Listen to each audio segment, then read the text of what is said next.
I'm Roberta Glass, and you're listening to my True Crime Report. My guest, Dr. Axton Betz-Hamilton, teaches at South Dakota State and has a master's degree in consumer sciences and retailing and a PhD in human development and family studies. She has written and lectured extensively about identity theft and elder financial exploitation perpetrated by family members. She has written a terrific new memoir entitled The Less People Know About Us, about the decades of identity fraud she and her family experienced at the hands of an unknown perpetrator.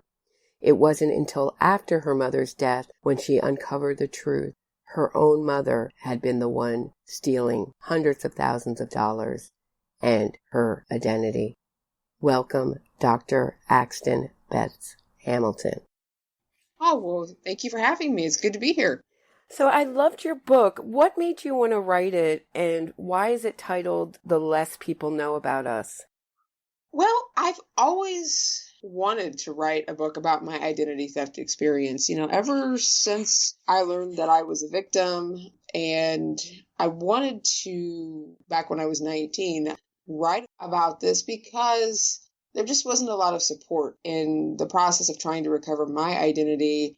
I didn't feel that people in general understood what it was like to experience identity theft. And at that time, someday, I hope to write a book, that would help others. And of course, as you know, I eventually did that. And the reason it's titled The Less People Know About Us is because that's something my mom would say. And she would say that to me, and she would say that to my dad. And it was part of this longer phrase, the less people know about us, the better. And she would say that to encourage us to not talk with family friends and extended relatives because we believed that the identity thief was someone close to us, and we didn't want to inadvertently give them any information that they could continue to use against us.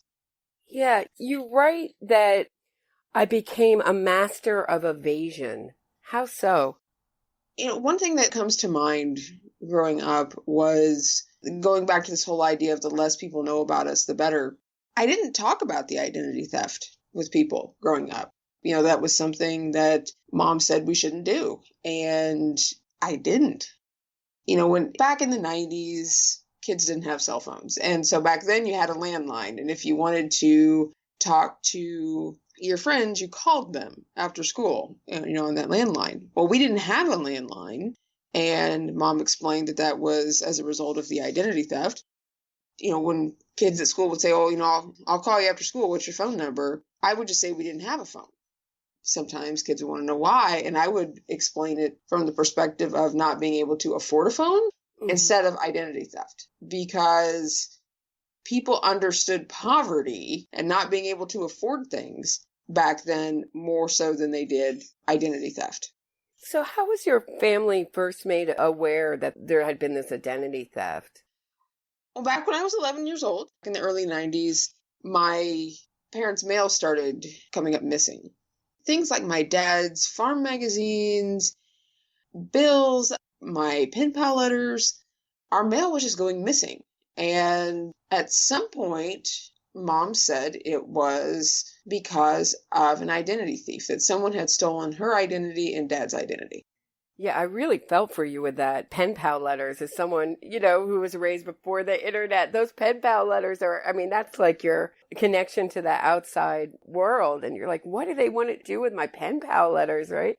And early in your life, you asked the question, what's wrong with my mother? What made you ask that? Right around the same time that mom said her identity and dad's identity had been stolen, my grandfather, her father, had passed away. And I was at the funeral home with mom and dad. This was during the viewing, or some people call it the showing. My friend Carrie and her parents came, and Carrie and I went into this little, it was almost a powder room to the side down a hallway in the funeral home. And we heard my mom laughing so hard, it was like she was cackling. Carrie and I walked out of this little powder room area, and we walked to where we could see where people were gathered by my grandfather's casket, and Mom's standing in front of the casket just cackling away. And I looked at Carrie and I'm like, what's wrong with my mom? It just seems so inappropriate for her to be standing in front of my grandpa's casket, laughing so hard she was cackling. And your dad had a very different personality type. Can you explain the difference between your dad and your mom's sort of way of approaching the world? Looking back, Mom liked to be the center of attention. She was very concerned about how people perceived her. She was very concerned about looking the best. Dad, on the other hand, just wanted people to leave him alone. He wanted to go to work. He wanted to come home and work on our farm. And that was his thing. Let him go about his business. Leave him alone. He definitely not one for socializing all that much. He would just rather be left alone with his animals. And I think those differences in personality helped Mom ultimately do what she did. And, you get this feeling in your book of just this, I had this kind of feeling like a horror movie, like it's, like the sort of everything outside this house is scary and menacing, and it's everything seeping in and affecting. I mean, there's sort of, I don't even want to call it like evilness of the outside world, creating kind of a cult-like tightness of your family, like us against them type thing. Did you feel that, or is that correct, or am I? That's a very accurate description. It was us versus the world. And the outside world was scary because, anyone could have been the identity thief, but I should say Mom in particular, said it was someone really close to us. Yeah, and you had a very intense reaction to a plumber who came. Can you tell that story? Yeah, so one of the things that I heard growing up and something that became a rule was you never answer the door, even if you know who it is. I should preface this a little bit by saying that by this point, we had moved into my grandfather's house. So the grandfather who had passed away that I mentioned a little bit ago, where Mom was standing in front of his casket cackling. So we moved into his house out of our house. We had lived across the driveway from each other. And then my other grandfather, my dad's dad, moved into our old house. So I always had a grandpa around. I was home alone one day. Grandpa had gone to town. Mom and dad were at work. And I saw this beat up looking old van pull into the driveway. And I watched through a crack in the blinds, what was going on. And this van backed down the driveway right up to a gate that separated the front yard from the backyard.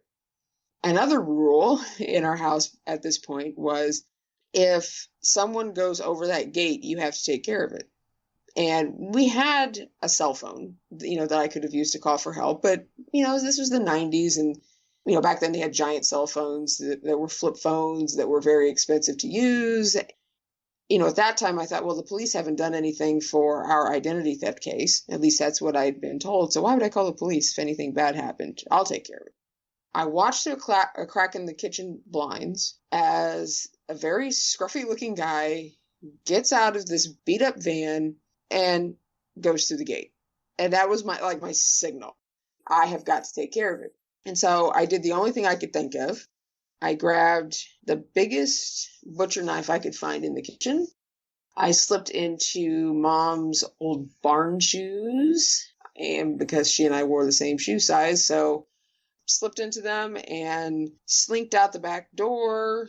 I slinked through some forsythia bushes behind the house, darted behind an ash tree in the backyard, and then yelled, "Who are you?" And this guy turns around, hands in the air, and he says, "I'm the plumber." I said, "No, you're not. There is no plumber." He said that my grandfather had hired him. And I said, that's a lie because he would have told me. I told him to get out. And I backed him down the driveway holding a knife up in the air because I was convinced he was an intruder.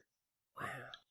The man left, and my grandfather came home not too long thereafter and said that the plumber had stopped up at the Legion, which was where my grandfather was, and said that there was some crazy girl who lived next door who chased him with a knife and that he wasn't coming back. So he really was a plumber because I thought he was an intruder. How old were you when that happened? 14. Wow. Probably 14. Wow.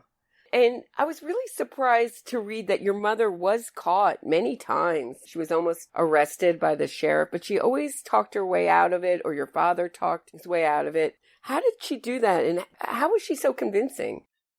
Yeah, that's a really good question. I think one of the ways that Mom was so convincing with me and Dad was that if one of us ever questioned her, she made us feel like the biggest idiots in the world for ever questioning anything she said. There was also at least a vein of truth in everything that she said, at least factual evidence in what she was saying. It's like, well, yeah, that's right. Well, okay. So it was a masterful manipulation. It certainly was. And who did your mother offer as suspects? Oh, well, our family friends and several members of our extended family, but only on my dad's side, not her side. Of course, there aren't that many relatives on her side, but she liked to paint my dad's extended family as these horrible people who were criminals and that we were too good for, and they were thieves, and so on and so forth. Early on in your life, your mother insists on keeping your hair really short and boyish, so much so that your classmates are calling you a lesbian. And later on in your early adolescence, she insists on you wearing piles of makeup. Mm-hmm. What was the message you got from that? I mean, those are two very different kind of, looks. What kind of message did you get from that? And did it feel like a costume to you, or? Oh, it felt phony, particularly the makeup. It's this idea that, it doesn't matter how much it pains you as long as it looks good. Right. It doesn't matter how you feel. It only matters what you look like. And it's also kind of it becomes sort of a disguise. It's like one more way to kind of protect yourself from the outside world, right? I don't know. You put on an image of yourself that's maybe not really who you are. Oh, absolutely. And mom forced that image on me. I wasn't me at all. It was a mask. And you talk about maybe being a kind of a disappointment. What kind of vision did your mother have for how you should have turned out, or how her daughter would be and how you were? Why were you disappointing to her, or some ways? She used to cry that I was just like Dad. That would actually make her cry. And knowing what I know now and looking back on things, I think Mom really wanted a mini me. And, a lot of parents want that. There's all sorts of criticisms out there, regarding that mentality. But see, when I was really little, I looked like Mom. There's a picture of her when she's about 6 years old and a picture of me at 6 years old. You can't tell a difference other than there was a wave in the back of my hair. The face was the same, the eye color was the same, hair color was the same. By all appearances, when I was little, Mom did have a mini me, but my personality didn't match hers. And so I think she looked at me, saw a reflection of herself in terms of appearance, but I have Dad's personality, and that would make her cry. And so I think I was a disappointment to her because I didn't act like her, despite the fact she really tried to influence me to act like her with the makeup and the hair and clothes, and trying to set me up with a guy to go to junior prom that I didn't even know, and I didn't even want to go to junior prom. I really think she made a lot of effort to make me like her, and I was so resistant to it. I think that's why I was a disappointment. You grew up on a farm and you had a close relationship with animals. What did animals give you? Acceptance and consistency.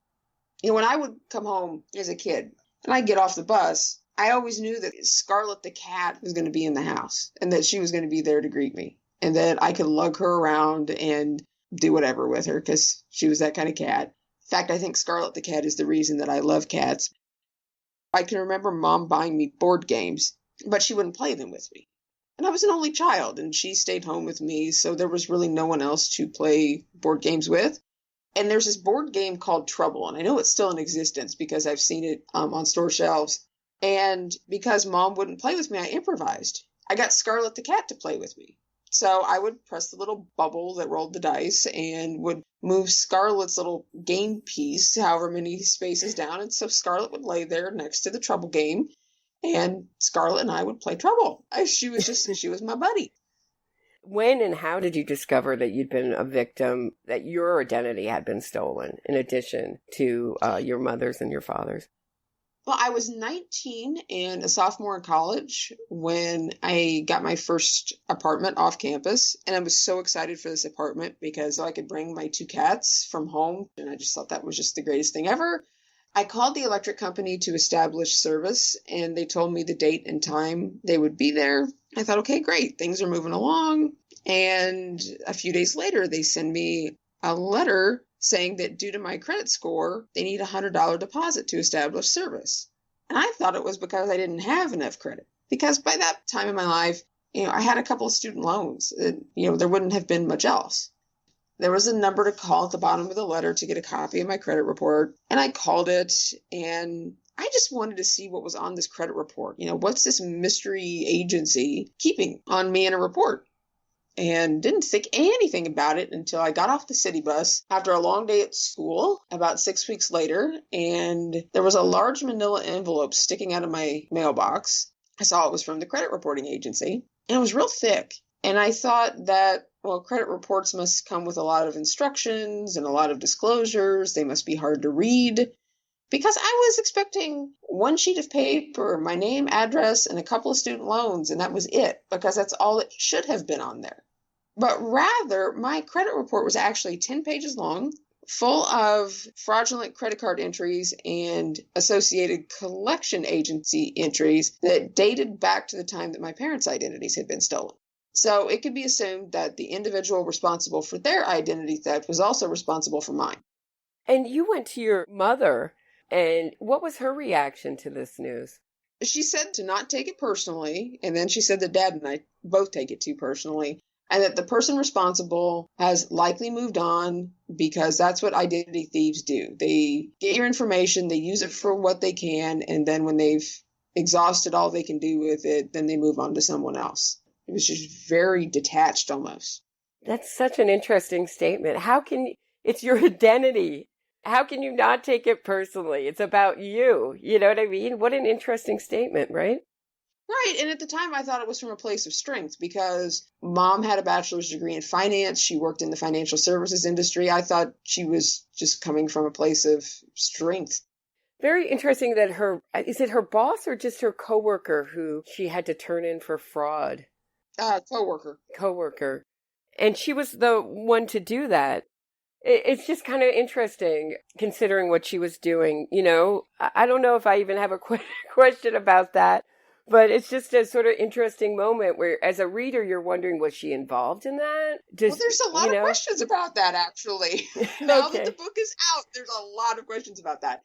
And, Mom said that she turned in her coworker for fraud, but is it because, one, is that totally accurate? And two, if she did turn him in, is that so she wouldn't get caught because, she may have been involved in it? And, one of the things that I hope comes out from this book is that people read that and, they remember something about that time and can fill in gaps for me. Because in all the investigating that I've done about the things that Mom was doing and what she was involved in, that's one area that I haven't been able to look into very far just because I don't really know where to start and who I can talk to who will provide me with accurate information.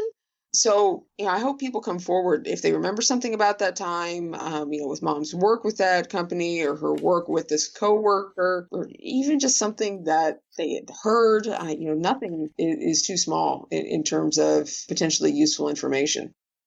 Early in your life, you had panic attacks. And the reader, meaning me, gets the sense reading your work that you're always in kind of crisis mode, that there's sort of this feeling of dread that anything bad can happen at any minute. And also some of that comes from just not having enough money. You talked about the muffler falling off your car and trying to talk the cop into not giving you a ticket for it. Everything becomes a means of survival.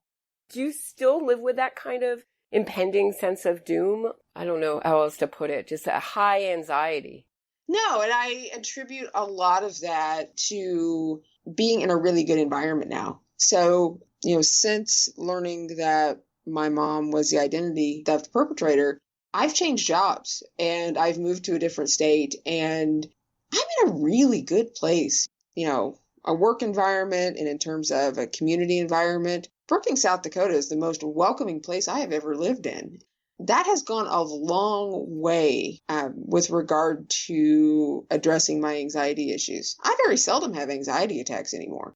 Isn't that interesting, though, that the community that you were taught to distrust so much has now become a source of comfort and strength for you? Do you see the irony in that? Right. And it just took moving, several states away to find that. But I'm really in a positive environment now for probably the first time in my life. And you became an expert in identity theft. What was your mother's reaction to you taking on that field? She was supportive of it. Mm-hmm. And looking back, I think she was supportive of it because I was telling her what I was learning through the literature I was reading and the findings from my research, these little nuggets of information. I would tell her, this is what identity thieves do now, and, this, that, and the other. I think she was using that information to stay ahead of me. Very interesting. And the things that she bought were like fake jewelry. She seemed to like things that were not as they appear. I don't know. I just thought, if you're going to steal money, I just was so interested in the things that she bought. Were so odd. Right. And in terms of things that she bought, I remember seeing the costume jewelry that she would order from the Home Shopping Network. I remember seeing that after Grandpa died and, for several months. But then I don't remember seeing a whole lot after that. Nothing that would account for the amount of money that is missing.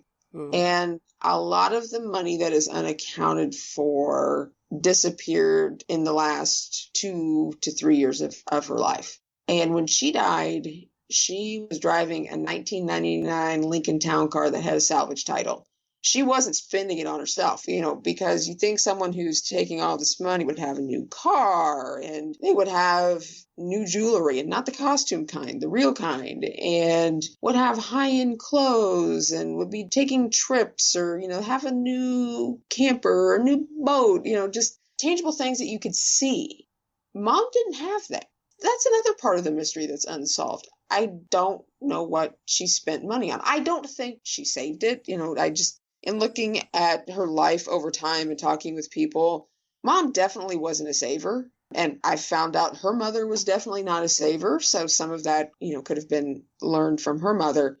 But I would like to know what she spent it on, because that would give insight into what she valued and, what was going on with her psychologically in more detail. I would like to know, did she buy another house somewhere, or was she lavishing people with gifts? It just would give some insight on what she was thinking and what some of her motivations were.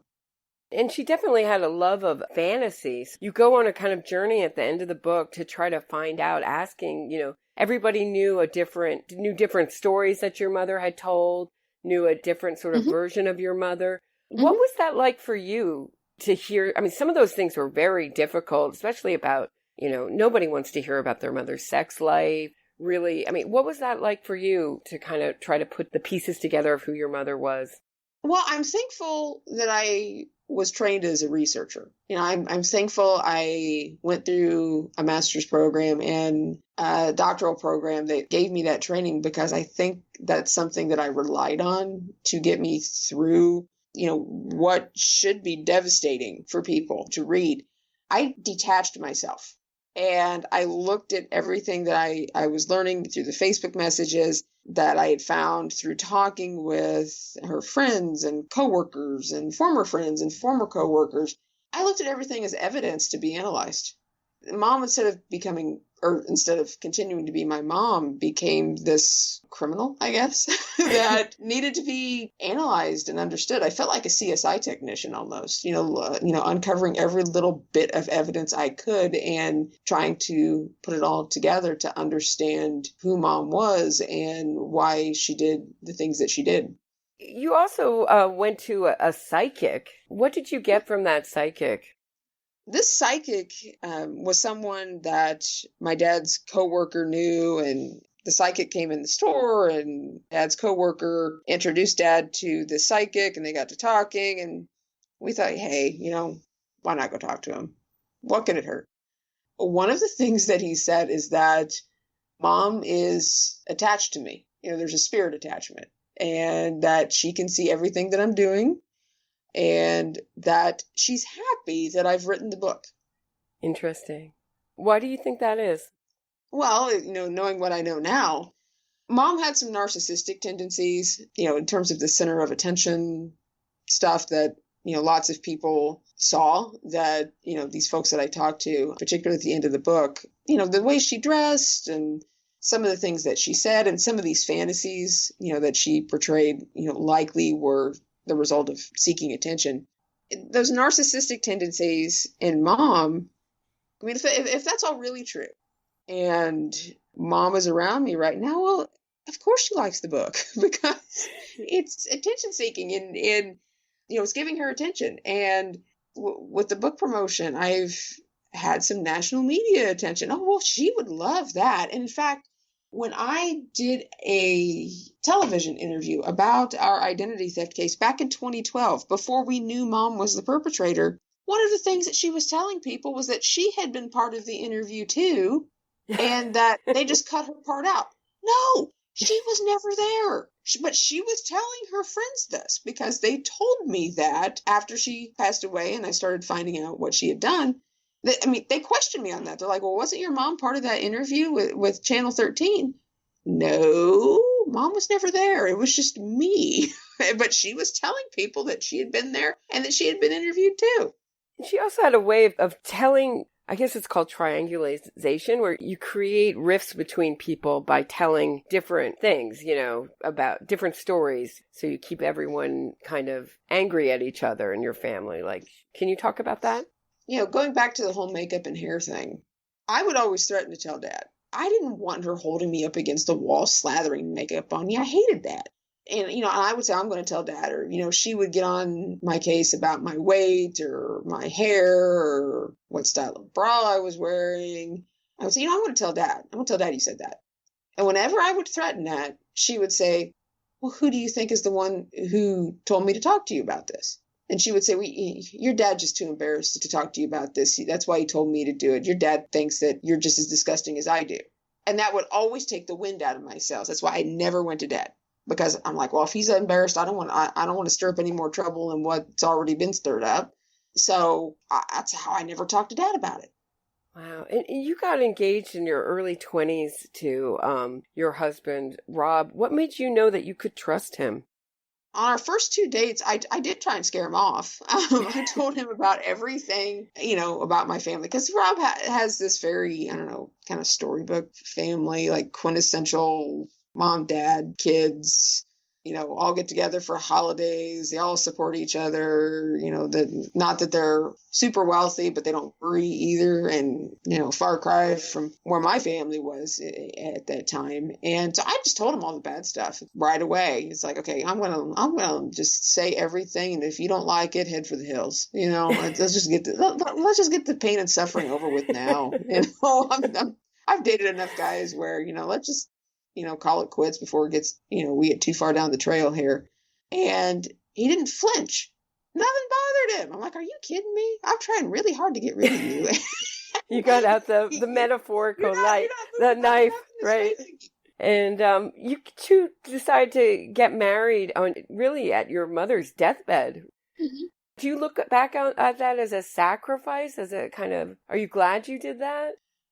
I've had a lot of people ask me that, and I am glad I did it that way because it shows to me that I had more integrity in those 4 days. So, on February 7th, I learned that mom was terminal and was going on hospice care. And we got married the night of the 10th. Within that 3 to 4 day time period, I was able to arrange a wedding and had my wits about me enough to be able to do that. I wanted mom to see me get married before she died. Mom was 56 when she died. I thought I'd have more time with mom than that because we had been told by the doctors that the type of cancer she had, the treatment would take 6 months and that it would be really difficult and that she would not be doing well, within that last month. And that's where we were at. But as soon as the treatment is over after 6 months, things start to get better. And so I just thought at the time, before I learned that she was terminal, that, this is a really bad part the doctors told us about. It'll get better. And I thought I had more time. I thought I had another at least 20 or 30 years, for mom to see stuff like me getting married. And then turned out I had basically 3 days. And I got married in her hospital room in my graduation gown because she hadn't seen my doctoral regalia. And by doing that, it shows to me that I had more integrity in those last 3 days of her life than she probably had in her entire life. Interesting. Because if the shoe were reversed, if the shoe were on the other foot, I don't know that she would have done the same for me.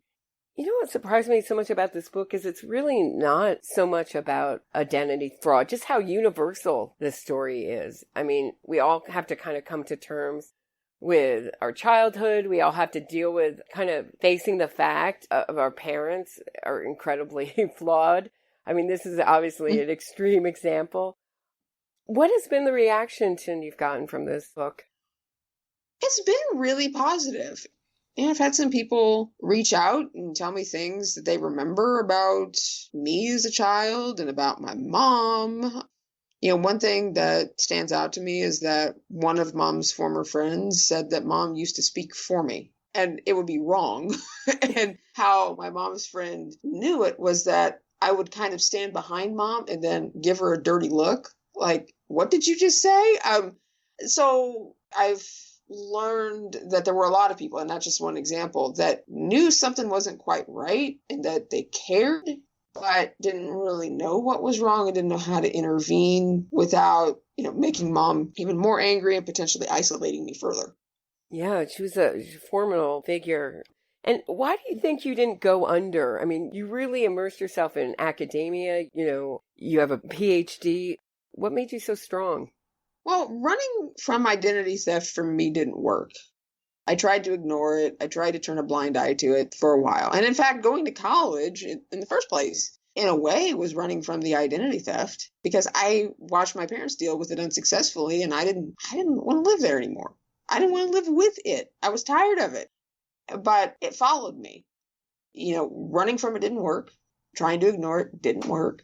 So the best thing to do to keep identity theft from pulling me under was to hit it head on. What do you think the public doesn't understand about identity theft?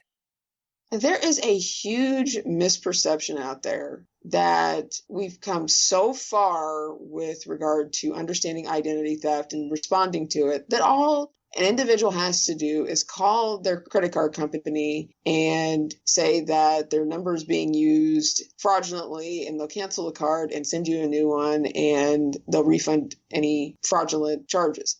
And while that is true to some degree, particularly with data breaches where your card information is taken and then somebody goes on a shopping spree with it, identity theft can be so much more devastating than that. And particularly so when the perpetrator is someone close to the victim. In cases of familial identity theft, that's particularly true. And the identity theft can go on for years. And it can have negative effects on a person's sense of trust, their physical health, just as a result of the stress. It can affect their focus and attention. It can have negative consequences on their reputation. So there are a lot of different effects of identity theft that can be enduring that I don't think the world at large understands. Interesting. I guess just wrapping up, what do you think you get from your work? Like, what does this work give you, like, to help others with something that you experienced yourself? What's that experience like?